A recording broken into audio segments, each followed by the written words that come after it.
This is David Andrew Wiebe Interviews and Music Business Podcast, episode number 8 for February 23rd, 2010. Thanks for tuning in today. First of all, I'd like to thank Adam and Carl for being a part of the previous episode. And before we get to the main feature today, I have a couple of announcements to make. There are several changes that are either about to take place or have already taken place, so I'd like to share some of that with you today. First of all, an update concerning this podcast. As you may know, it was hosted on Gcast, but as of February 1st, they are no longer accepting new signups or uploads. I don't really know the reason behind this particular move, but of course this meant that I've had to find another way to publish this podcast. So I've managed to set up a podcast RSS feed, but this was a little trickier than expected. I'm still kind of new to the whole thing, so I guess you could say it's in the experimental stage. But that said, you can go to my website, www.daw-music.com, and click on the podcast button up top to go to the podcast blog.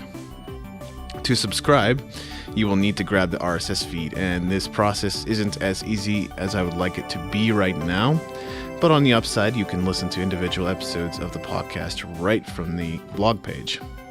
To subscribe to the podcast using iTunes, you will need to enter the following URL: http://www.daw-music.com/daw-podcast/atom.xml. As I said, this is a little more complicated than I would like it to be, so I'm going to be working on making this a little easier in the future. I'm also thinking about making some changes to my mailing list, and so far I've been managing all the subscriptions on my own, and I realize that this is unfair to my readers because you have to email me personally to unsubscribe. I'd much rather have an automated system where people can subscribe and unsubscribe easily, so I'm thinking of moving over to a paid service to handle my list. Additionally, I've been thinking about releasing more free downloads via the newsletter, so it would probably make more sense to move over to something professional. I've also been thinking about making some changes to my website. I've grown rather fond of the way the Steve Bell website is set up, and I just find that the design is simple, the user interface is well put together, and it's also quite content rich. So this may not be an immediate change, but I would definitely like to make some improvements to the current format. And as you probably know, I have a new recording project on the way, and I've been giving some thought to crowdsourcing. So please let me know if you would be interested in or wouldn't be opposed to financing my new project via pre-orders or a service like Kickstarter. Now, most of these things are still at the brainstorming stage, and I would love to hear what your thoughts are concerning these matters. And please email me at daw-music.com, or leave a comment in the show notes at www.daw-music.com or www.dawinterviews.com. Now let's get into the main feature for today. I had the chance to interview my friend Chris Naish for this podcast episode. Chris is someone that has been playing in the local scene for several years and has also received a fair bit of media attention. Because Chris couldn't be here in person at the studio, I recorded our Skype conversation using a tool called PowerGramo. So you may notice a degradation in the audio quality as I was using a USB headset. It should still be listenable, but I thought I would warn you in advance. So without further delay, here's my interview with Chris Naish. So, for starters, talk about some of your musical influences. This one's difficult because I'm the sort of person who is influenced by everything, and it can be a bad thing. Like when I was first starting out, I didn't know what, you never know what you're good at, so you have to try everything, you know. Yeah. So I would hear one song, and then I would write 50 songs like that, and then I hear another song that I liked, but I kind of have this idea in my head. You know how people say they've got a muse or whatever? Yeah. I think that I don't think that muses actually exist, but I think if you just pretend they exist, it kind of makes more sense in my head. And there's just say there's 100 different muses or whatever giving inspiration to people. Yeah. I think that the thing for me is I need to listen to music that of people who have the same muse as I do. Like, for example, I love listening to, like Enrique Iglesias. Like, I'll admit it. Like, I really dig his music. But, I couldn't do songs like that. It wouldn't make any sense. And so he has a different source than I do. So I need to listen, when I want to be creative, I need to listen to people who come from the same source as I do. And so those artists are huge influence. Bob Dylan. Some artists influence me musically, lyrically, and then others just sort of how they do stuff. Like the Beatles are a big influence, but not necessarily in how they make their songs, more in their just how they're generic, how they do stuff. Like if you look at the album Revolver, it's Rolling Stone said it was the third best album of all time, and it's 14 songs in like 33 minutes, right? And every song is, except for one, is under 3 minutes, and so they're experimenting to do all these different things, but it's still accessible. It's still an under 3 minute pop song, and that is just so sweet. So like it's kind of in your head, like, oh yeah, I definitely need to. No matter how crazy I get, I still have to make it eatable or edible for people's ears. And so to answer the question, my influences would be more musically, less ideologically, would be T-Rex. He's got a great groovy glam rock sound that I love. Bob Dylan, because he's often overlooked musically. Like everyone goes like, yeah, he always put words first or whatever, which might be true. But if you look at the music on, especially his late '60s albums, it's like every little thing is thought of, and it's also improvisational. Like just like this guy did this because he felt like it, and then this solo came about because he felt like it, and it's just so loose and wild. So Bob Dylan, T-Rex, the Rolling Stones. I can always think of a million when I'm not having to think of them. And that's pretty much the big three. Like the White Stripes, huge White Stripes. Jack White can do no wrong. And then there's more, but I can't think of them right now. So with the White Stripes, for example, they tend to play fairly simple music. Is that the kind of the idea that you go after as well? Well, I've got this sort of thing figured out. Like some people, they do music that's really complex, and there's lots of different things, and changes tempos, and to me, it kind of, you do that perfect, and then you're done. It's like, okay, we did that song, we nailed it, it's perfect, it's done. And to me, it's cool, it's impressive. I couldn't do it. I don't have my brain doesn't work that way. So it's cool, but it's not the type of music that I like. The type of songs that I intentionally try to write is like, it's actually based on worship music at churches, which sounds weird. Because you go to any church, like any Protestant church or whatever, and they've got, like 5 random people. There's one guy on acoustic guitar, one guy on electric, some girl playing keyboards, 3 people doing backup singing, and then a drummer, and then a bass player. So a very basic band with, like a couple singers. It's a very basic setup. And the songs are all so simple that a beginner can play them and sound good, but an expert can play them and sound good because there's so much room for improvising.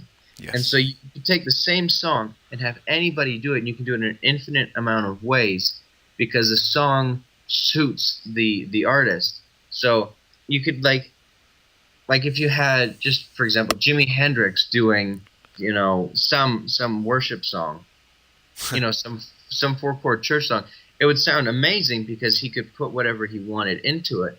And then if had the guys from ZZ Top do it, it'd be so perfect because anything. And that's what I try to do, is I try to write songs that are bare bones, that are basic, good songs still, of course, but songs that the artists, the performers can make whatever they want it into. Because, right now I'm working with the band called the Fever Beats. It's kind of, we're a backing band / I am in the band. It's weird, Chris Naish and the Fever Beats, but whatever. And depending on what musicians we've got, the songs take on different life forms. Like when I was playing with the Wasted Knights, we had this bass player named Morgan, and he was just this dude could make a great bass line out of anything. Like really good bass player. Like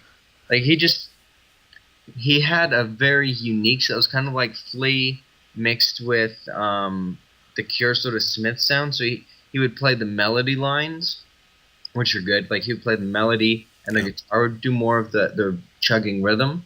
So it was kind of reversed.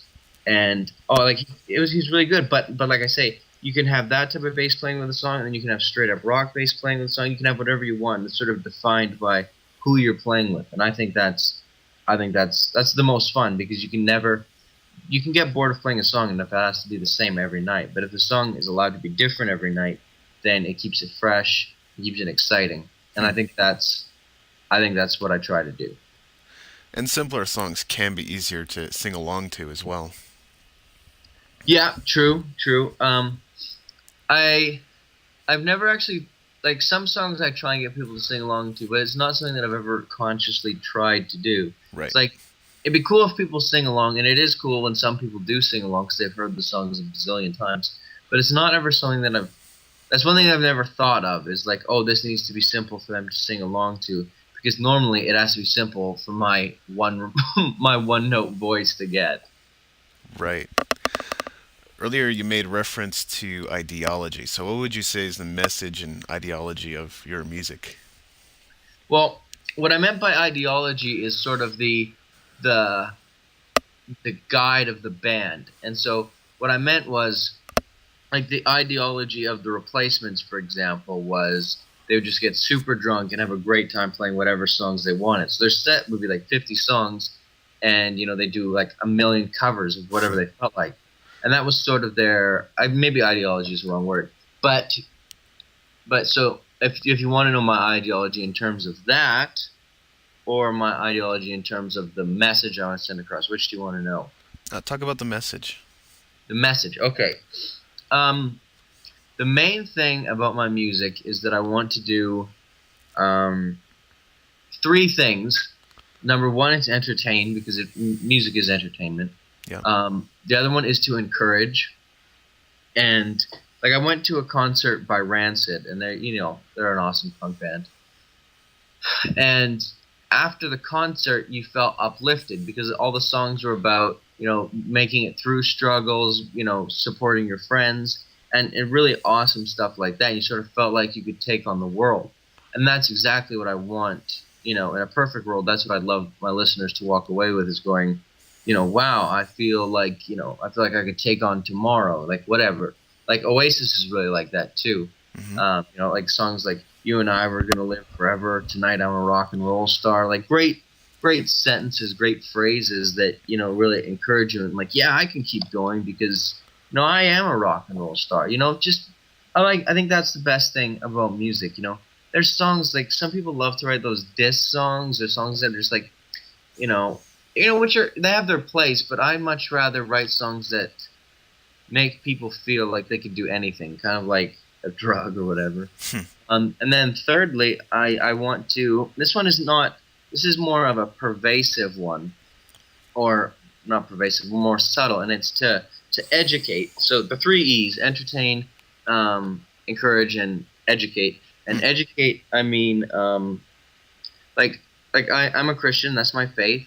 And I think that in our society, we assume anyone talking about a faith is trying to ram it down our throats. Right. And I think, like when I was in India, you could go up to anyone on the street and be like, "Hey, I'd like to talk about religion," and they'd be like, "Awesome." And then you could talk about your religion, they could talk about theirs, and it would be a dialogue. And the point would be just to learn more.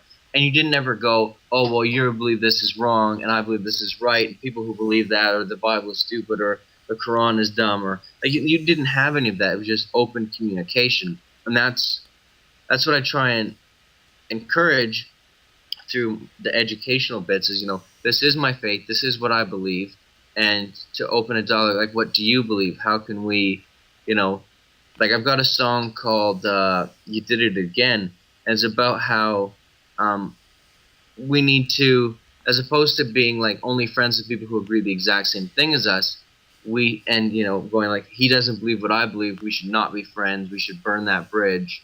I think you should do the opposite and be like, I don't agree with him. Let's start a relationship based on that because we can find out more about each other. Like, he thinks this, I think that. That's could be the basis of our friendship is like, trying to understand one another. Hmm.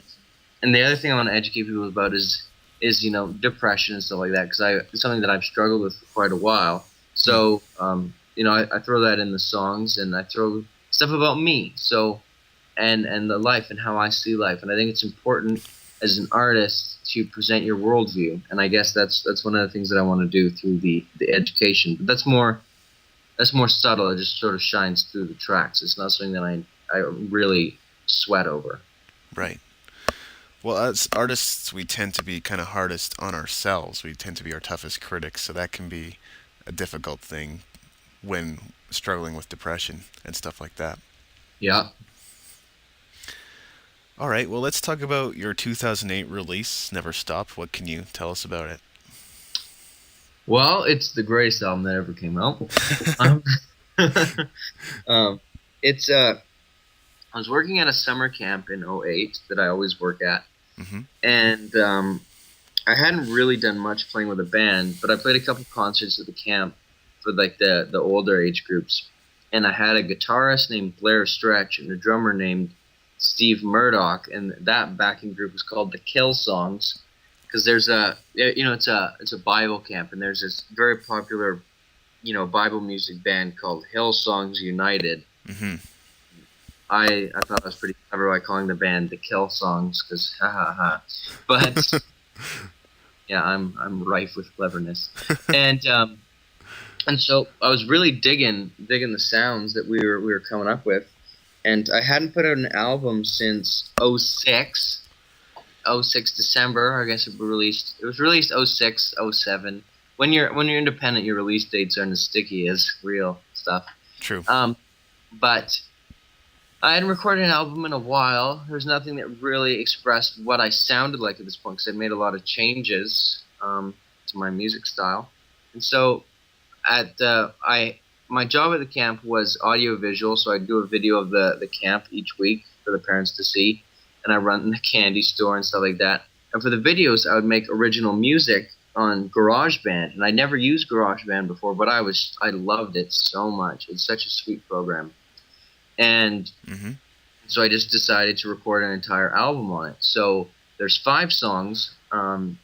There's 2 songs that are like super loud, bluesy stomp, sort of blues, but with a little bit of hip hop in them, kind of White Stripes, noisy. And then there's 2 songs that are acoustic, and then there's 1 song that's a ballad, and that's pretty much, sort of where my style was at. I did blues songs that were, really groovy. I did acoustic songs, and then I did ballads. So it kind of represented everything that I did at that time.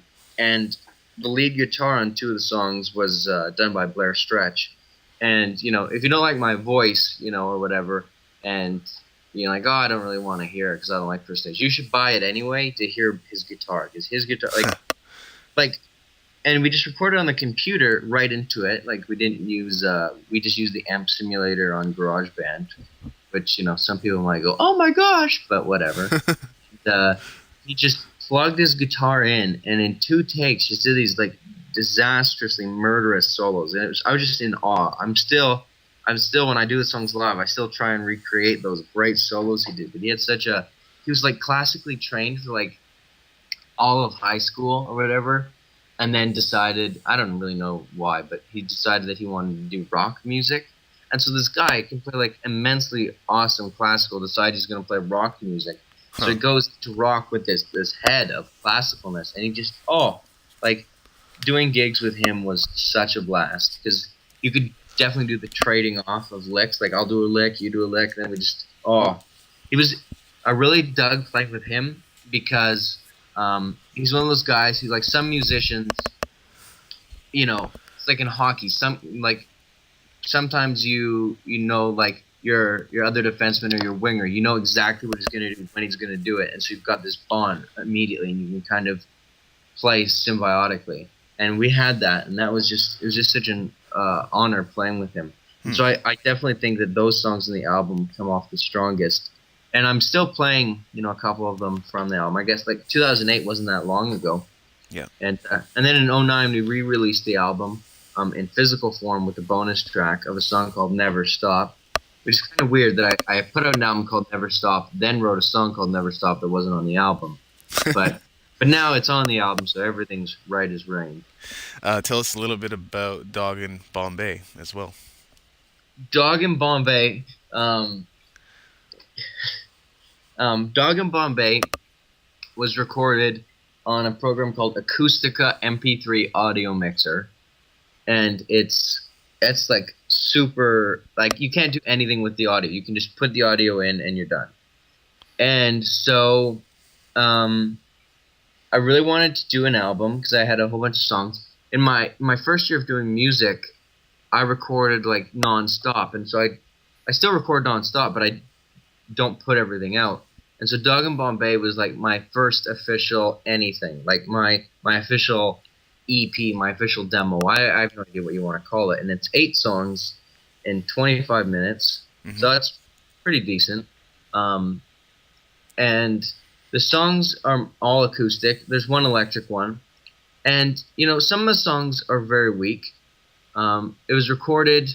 I started playing guitar in '04, and it was recorded in '06. So I hadn't been playing guitar that long, but I had a lot of passion to record, and I just did it in my living room. And my wife Jen took the cover picture, and I'm still proud of it. I think it's a really good album. I think lyrically it's very good. Musically, it definitely needs room, and you don't need a critique of it, but it's a good little disc, and some of the songs on it, I still play to this day because I think they're really great, and I'm proud of them. And that album was I had my most success with that one because when I put out Never Stop, I wasn't as crazy about getting reviews, but when I put out Dog in Bombay, I was like adamant that everyone in the world would review it. And Beatroot magazine reviewed it and liked it, and then chose it as one of the best Roots albums of '07. So that was really cool. That was really, really cool, actually. I was so flattered to be chosen in the Roots roundup. So it's an album that I'm proud of. I'd like to once I put out my official full-length album, I think it'd be sweet to have Dog in Bombay and Never Stop as a deluxe disc, so you can sort of see where I came from. It's I'm proud of it. I think it's good. You can get a couple of the songs are on my website still, the better ones you can sort of hear. You seem to have a fair bit of press recognition. We'll get to that a bit later. First, I just want to ask if you have any new recording projects on the way.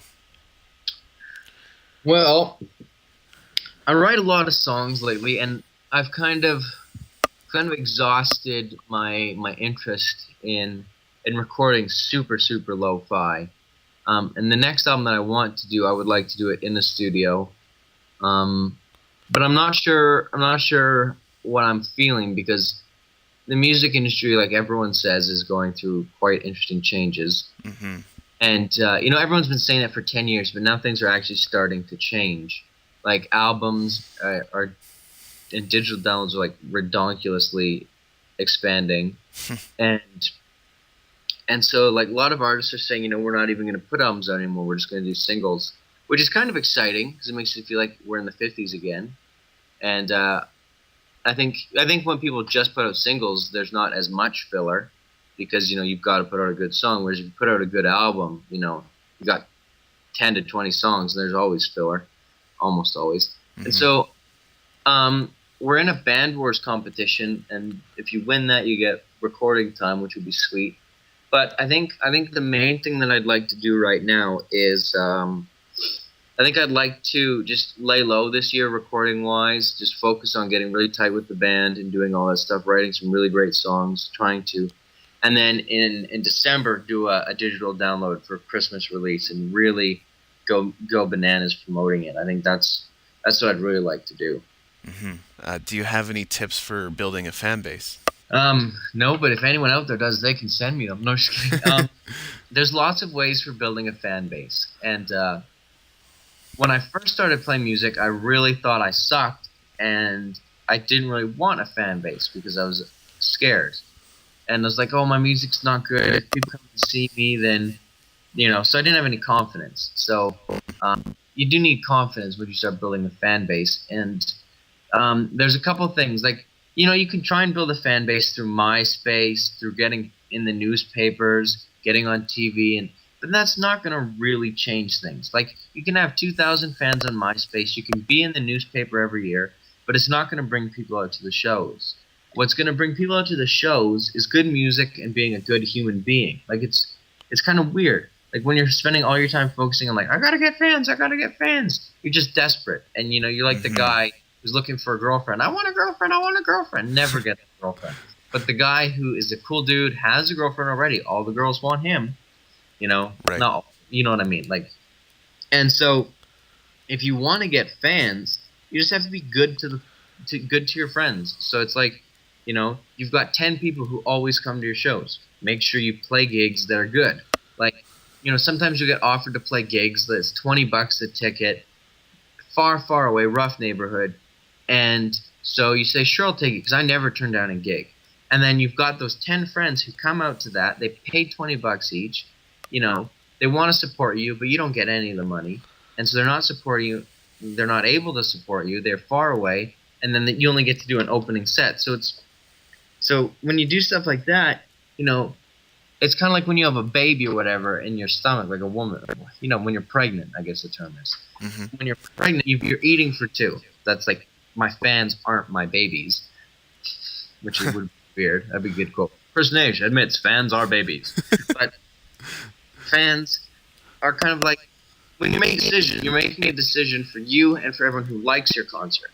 So, if you're doing free shows in great neighborhoods and you're not making any money, but your fans are loving to come to those shows, then you got to say, that's a good show.